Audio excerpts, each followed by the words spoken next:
Hello and welcome to this webinar brought to you by OpenApp.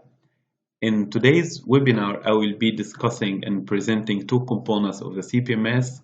Firstly, the meeting management and how to schedule a meeting and collaborate with other experts in your ERN in a video meeting. And secondly, how to use the pedigree as part of the consultation form. I will be using today the training environment of the CPMS, and I will log into the system as Dr. 1, and this is the demo account. And I will be prompted with the global dashboard for those who are not yet familiar with the system. On the left-hand side, you can see a list of the applications that you have an access to. And in the middle of the screen, you can see a list of the training videos and webinar uploaded into the system. On the right-hand side, you can see a full list of the documentation of the system and also some more documentation on the best practices of the informed consent and toolkit for health professionals using CPMS.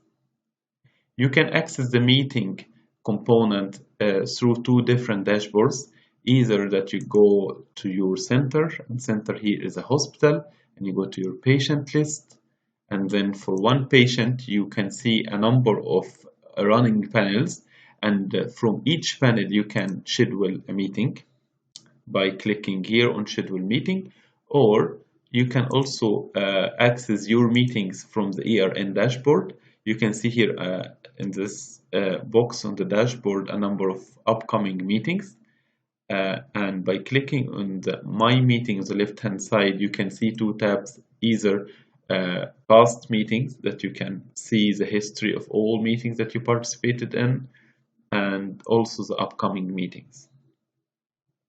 I will be focusing today on how to schedule a meeting mainly from your panel view.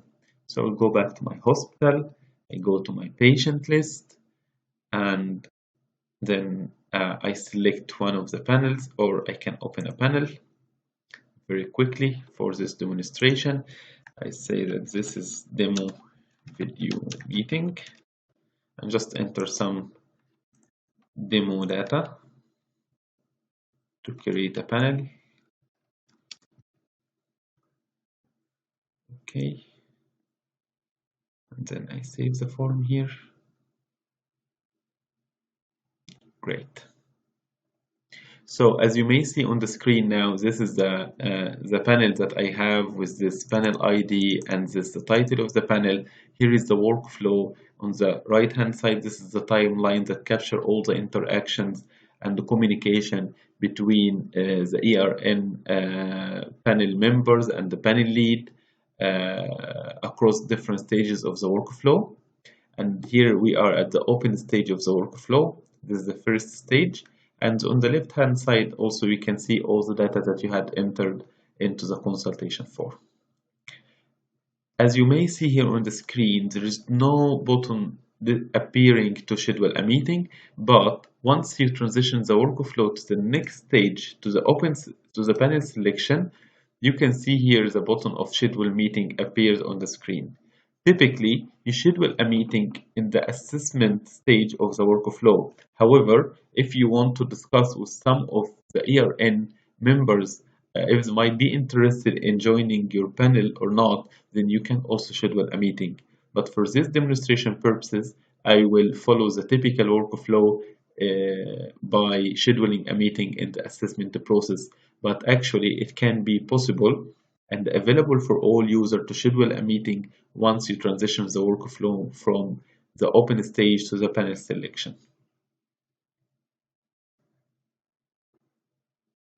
I will go now to the assessment process and schedule a meeting. By clicking here on schedule a meeting, you will be requested actually to enter data in three fields here. So this is the title, let's say demo webinar, and then this is the description of the meeting, and then you can select one of two options here, either that this meeting is part of ERN recurrent meeting, and this type of meeting is a meeting that's scheduled by the ERN coordinator on a periodic basis. So you might agree within your ERN to have a a weekly meeting or a monthly meeting or every few months meeting or even every year, to bring multiple patients together in one session and discuss all of them in one video meeting. And each patient will have a time slot of a few minutes probably, and this can benefit many experts and specialists at the same time. And by clicking here, you can see a list of the ERN meetings. So if this is a weekly meeting, for instance, or this is a monthly meeting, and then you can select one time slot of, for instance, here it's 10 minutes. So it depends actually how ERN coordinator would prefer to schedule this meeting.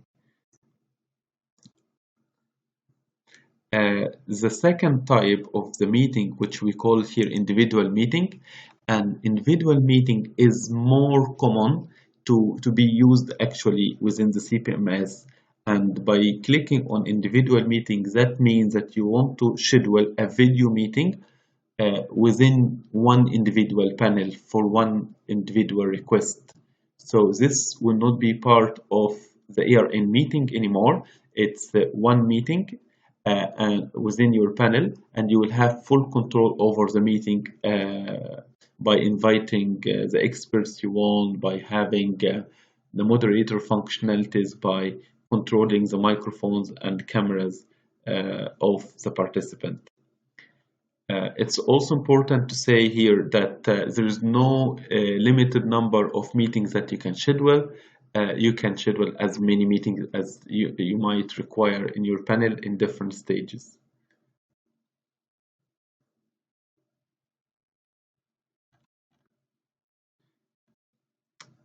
Okay.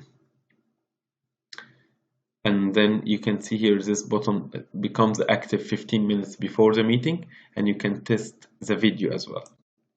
So when it comes to the video meeting, it's important actually to point out a few points here. So firstly, please make sure that there is no any other video conference software running on your computer at the same time. Like, don't use Skype, don't use any other software that might be running and conflict with the video technology of the CPMS and might cause some conflict with using the microphone and the camera with the video technology in CPMS. Secondly, please make sure that you have reasonable internet speed with your connection, and you can make sure that your video settings are properly ready for the video meeting by clicking here on test video. So when I click test video here, it will be checking all my settings and check also the bandwidth and give me the results. So the results here saying that the test completed successfully, no issues were detected. And then I can go and invite people to my meeting. I can edit definitely the meeting details here, or I can go to participant. I can invite Dr. 1,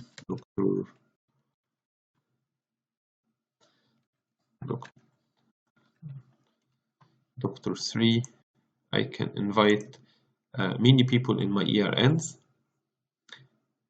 Okay, and when they accept, they will be able to join the meeting. When you schedule a meeting, a notification email will be sent to all people that you have invited, so they can respond as quick as possible to join your meeting.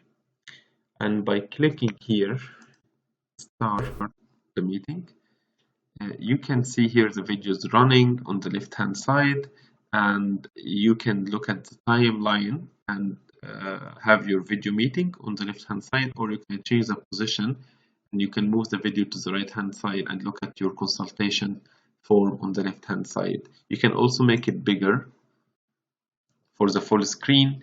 You can turn on the video chat.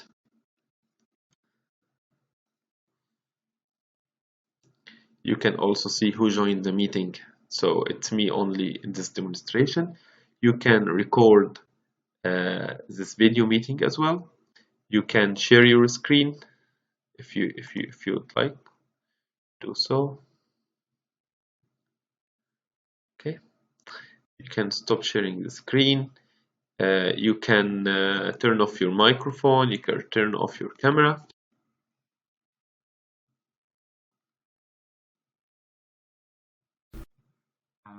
For the share screen functionality in the video, it might not be supported by all browsers, so we highly advise all users to use Google Chrome, Firefox, and Internet Explorer 11.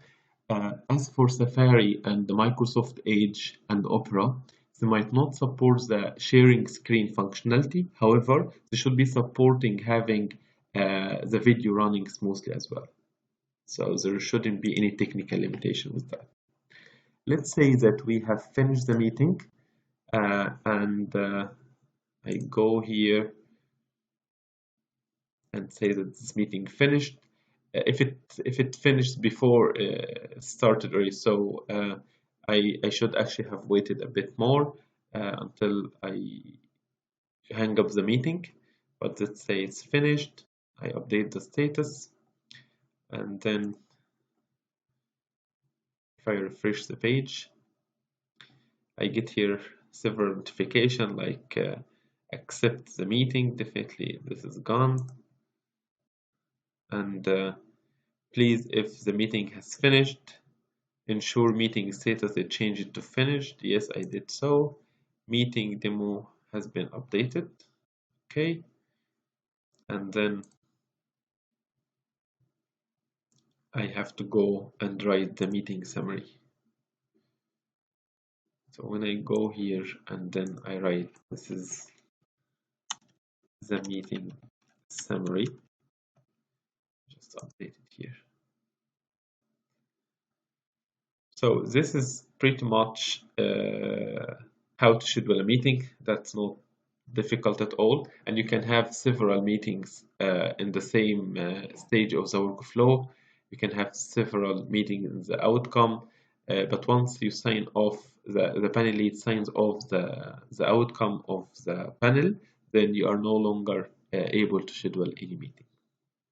As for the pedigree component, and this is the second half of our webinar today, I show you how to use the pedigree tool. So you go to the consultation form, and then you go to the family history section, and then you will be prompted with the pedigree here. So as you may see here, the pedigree has the proband in the middle of the screen where you can edit a person. So there's a proband, if it's disease, and if he or she was affected or a carrier and they were tested. And this is the picker for the HPO abnormality.